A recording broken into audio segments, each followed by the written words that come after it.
Good evening, everybody, and welcome to Chapter 7B of with our Stories from the Shed, reading Danny the Champion of the World, Chapter 7B by Roald Dahl. Let's say hello to everybody. Evening, Rebel. There he is. Rebel, I can't believe it's Friday. Where's that week gone? It's Friday already. This is our 5th episode of the week. It's gone so quickly. Let's have a look across to Mr. Shoutout. Mr. Shoutout, Pesco has gone missing. We don't know where he is, but he's left Mr. Hazel, still looking very angry, of course. He's left him behind. I think Mr. Shoutout's pointing out to make fun of him, maybe.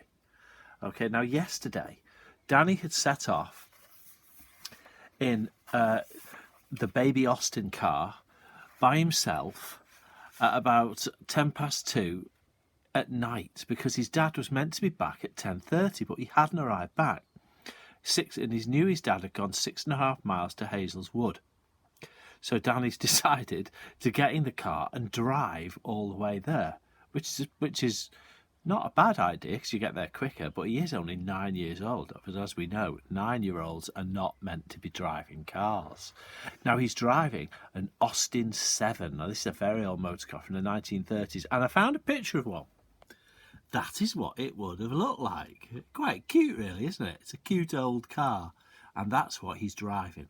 So last night, when we last left the story, Danny was on driving on the way to Hazel's Wood. Right at the bottom of page 56 we are. The road seemed awfully narrow in the dark. I knew there was enough room for 2 cars to pass each other. I had seen them from the filling station doing it 1,000,000 times. But it didn't look that way to me from where I was. At any moment, something would come roaring from... So, at any moment, something with blazing headlights might come roaring towards me at 60 miles an hour. A heavy lorry or one of those big long-distance buses they travel through the night full of passengers. Was I too much in the middle of the road? Yes, I was, but I didn't want to pull in closer for fear of hitting the bank. If I hit the bank and bust the front axle, then all would be lost and I'd never get my father home. So there's the car going through the leafy lanes. The motor was beginning to rattle and shake. I was still in first gear. It was vital to change up into second, otherwise the engine would get too hot. I knew how the change was done, but I had never actually tried doing it before. Around the filling station, I'd always stayed in first gear. Well, here goes. I eased my foot off the accelerator. I pressed the clutch down and held it there. I found the gear lever, pulled it straight back from first into second. I released the clutch and pressed on the accelerator. The little car leaped forward as though it had been stung. We were in second gear. What speed were we going? I glanced at the speedometer. It was lit up very faintly, but I was able to read it. It said 15 miles an hour. Good. That was quite fast enough. I would stay in second gear. I started figuring out how long it would take me to do 6 miles travelling at 15 miles an hour. So this is how he worked it out. This is the maths. At 60 miles an hour, 6 miles would take 6 minutes. At 30 miles an hour, it would take twice as long, 12 minutes. At 15, it would take twice as long again, 24 minutes. I kept going. I knew every bit of the road, every curve and every little rise and dip. Once a fox flashed out of the hedge in front of me and ran across the road with his long bushy tail streaming out behind him. I saw him clearly in the glow of my headlamps. His fur was red-brown and he had a white muzzle. It was a thrilling sight. I began to worry about the motor. I knew very well it would be certain to overheat if I drove for long in either first or second gear. I was in second. I must now change up into third. I took a deep breath, grasped the gear lever again. Foot off the accelerator, clutch in, gear lever up and across into again, clutch out. I had done it. I pressed down on the accelerator. The speedometer crept up to 30. I gripped the wheel very tight with both hands and stayed in the middle of the road. At this rate, I would soon be there.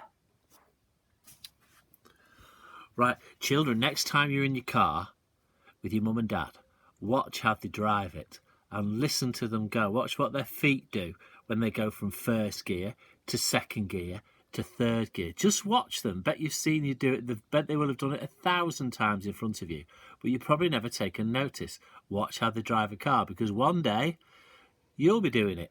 Maybe not in a petrol one, but you'll certainly be doing it. Hazelwood was not on the main road. To reach it, you had to turn left through a gap in the hedge and go uphill over a bumpy track for about 1/4 mile. If the ground had been wet, there would be no hope of getting there in a car. But there hadn't been any rain for a week, and the ground would surely be hard and dry. I figured I must be getting pretty close to the turning place now. I must watch out for it carefully. It would be easy to miss it.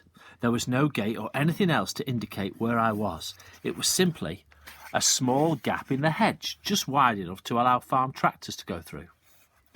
Suddenly, far ahead of me, just below the rim of the night sky, I saw a splash of yellow light. That's another car, children. I watched it, trembling. This was something I had been dreading all along.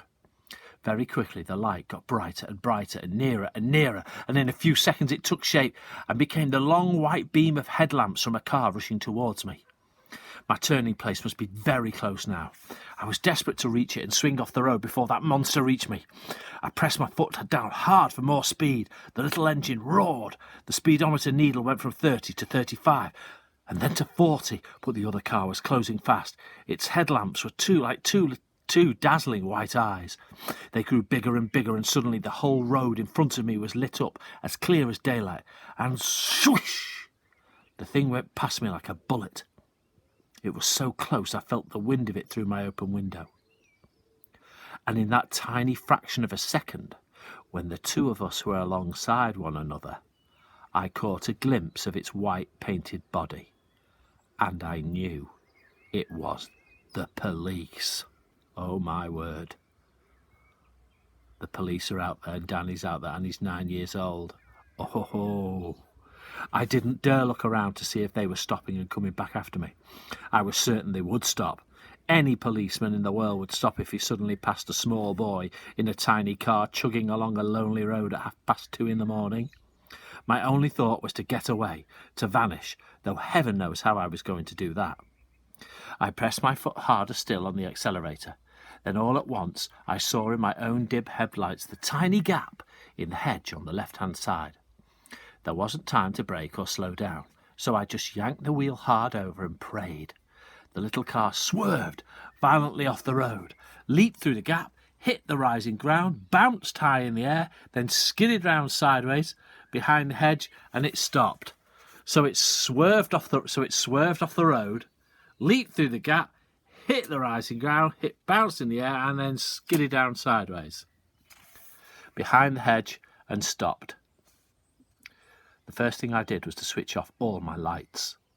I am not quite sure what made me do this, except that I knew I must hide, and I knew that if you're hiding from someone in the dark, you don't shine lights all over the place to show where you are. I sat very still in my dark car. The hedge was a thick one, and I couldn't see through it. The car had bounced and skidded sideways in such a way that it was now right off the track. It was behind the hedge and in a sort of field. It was facing back towards the filling station, tucked in very close to the hedge. I could hear the police car. It had pulled up about 50 yards down the road, and now it was backing and turning. The road was far too narrow for it to turn round in one go. Then the roar from the motor got louder, and he came back fast with the engine revving and headlamps blazing. He flashed past the place where I was hiding and raced away into the night. That meant the policeman had not seen me swing off the road, but he was certain to come back looking again for me, and if he came back slowly enough, he would probably see the gap. He would stop and get out of his car, and he would walk through the gap and look behind the hedge, and then his torch would shine in my face, and he'd say, "What's going on, sonny? What's the big idea? Where do you think you're going? Whose car is this? Where do you live? Where are your parents? He would make me go with him to the police station, and in the end they'd get the whole story out of me, and my father would be ruined. Oh, what'll I do?"